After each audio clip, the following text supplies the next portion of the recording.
Exodus 16:1-36 NIV. On the whole Israelite community set out from Elim and came to the desert of Sin, which is between Elim and Sinai, on the 15th day of the second month after they had come out of Egypt. 2. In the desert the whole community grumbled against Moses and Aaron. 3. The Israelites said to them, "If only we had died by the Lord's hand in Egypt. There we sat around pots of meat and ate all the food we wanted. But you have brought us out into this desert to starve this entire assembly to death." For then the Lord said to Moses, "I will rain down bread from heaven for you. The people are to go out each day and gather enough for that day.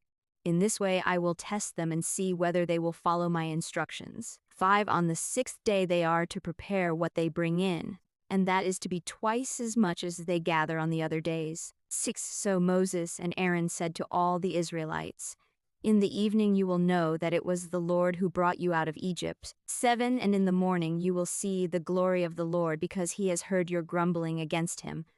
Who are we that you should grumble against us? 8. Moses also said, "You will know that it was the Lord when he gives you meat to eat in the evening and all the bread you want in the morning, because he has heard your grumbling against him. Who are we? You are not grumbling against us, but against the Lord." 9. Then Moses told Aaron, "Say to the entire Israelite community, 'Come before the Lord, for he has heard your grumbling.'" 10. While Aaron was speaking to the whole Israelite community, they looked toward the desert, and there was the glory of the Lord appearing in the cloud. 11. The Lord said to Moses. 12. I have heard the grumbling of the Israelites. Tell them, at twilight you will eat meat, and in the morning you will be filled with bread. Then you will know that I am the Lord your God. 13. That evening quail came and covered the camp, and in the morning there was a layer of dew around the camp. 14. When the dew was gone, thin flakes like frost on the ground appeared on the desert floor. 15. When the Israelites saw it, they said to each other, "What is it?" For they did not know what it was. Moses said to them, "It is the bread the Lord has given you to eat." 16. This is what the Lord has commanded. Everyone is to gather as much as they need.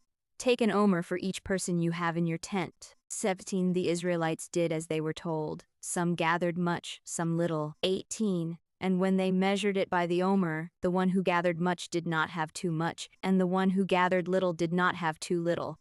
Everyone had gathered just as much as they needed.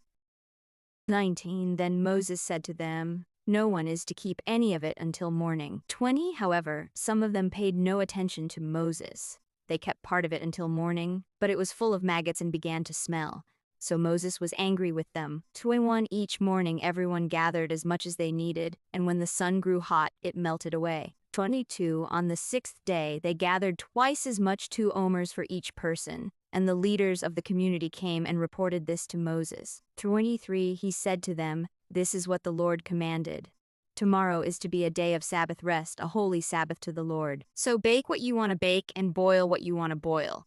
Save whatever is left and keep it until morning."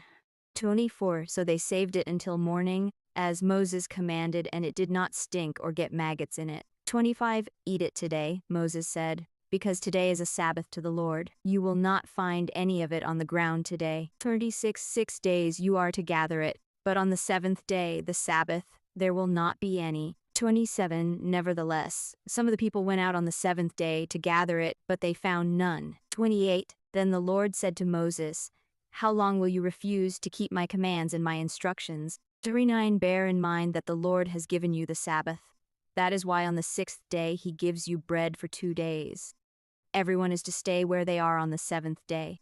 No one is to go out. 30. So the people rested on the 7th day. 31. The people of Israel called the bread manna. It was white like coriander seed and tasted like wafers made with honey. 32. Moses said, "This is what the Lord has commanded. Take an omer of manna and keep it for the generations to come, so they can see the bread I gave you to eat in the wilderness when I brought you out of Egypt." 33. So Moses said to Aaron, "Take a jar and put an omer of manna in it. Then place it before the Lord to be kept for the generations to come." 34. As the Lord commanded Moses, Aaron put the manna with the tablets of the covenant law, so that it might be preserved. 5. The Israelites ate manna 40 years, until they came to a land that was settled. They ate manna until they reached the border of Canaan. 76. An omer is 1/10 of an ephah.